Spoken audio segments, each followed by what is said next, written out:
લાગે પણ આ બન્યું છે ના હિસાબે, આ બન્યું છે તમારા મતના હિસાબે.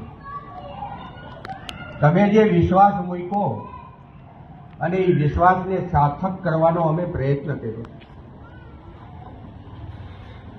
ખાલી પ્રાથમિક સુવિધા ઊભી કરવી એ કોઈ અમારું લક્ષ્ય નહોતું,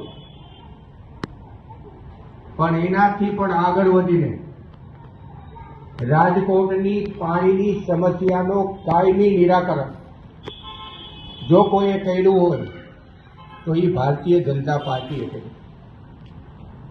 કોંગ્રેસના શાસનમાં આપણે જોતા હતા, ટેન્કર આવે, બેડા યુદ્ધ થાય, પડોશી વચ્ચે ઝઘડા થાય, એકબીજાના લગ્ન પ્રસંગ હોય પણ હાજરી ન આપે. ખાલી મુદ્દો આટલો જ હોય કે પાણી વખતે આપણી સાથે એને ઝઘડો કર્યો હતો. પરિવાર વચ્ચે જે ભેદભાવ બનતું હતું એનું કાયમી નિરાકરણ કોઈએ કર્યું હોય તો એ નરેન્દ્રભાઈએ કર્યું. ભારતના ઇતિહાસનો પહેલી ઘટના બની કે પાણીની સમસ્યા માટે કોઈ રાજ્યના મુખ્યમંત્રીએ ઉપવાસ ઉપર ઉતરવું પડે.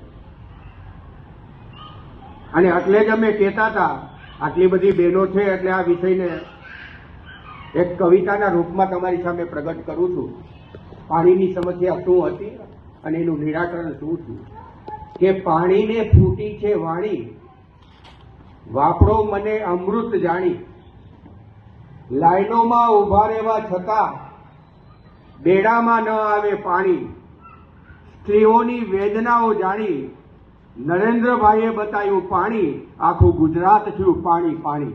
કાયમી સમસ્યાનું નિરાકરણ કરી દીધું. આ હતી ભારતીય જનતા પાર્ટીની એક ઈચ્છા શક્તિ.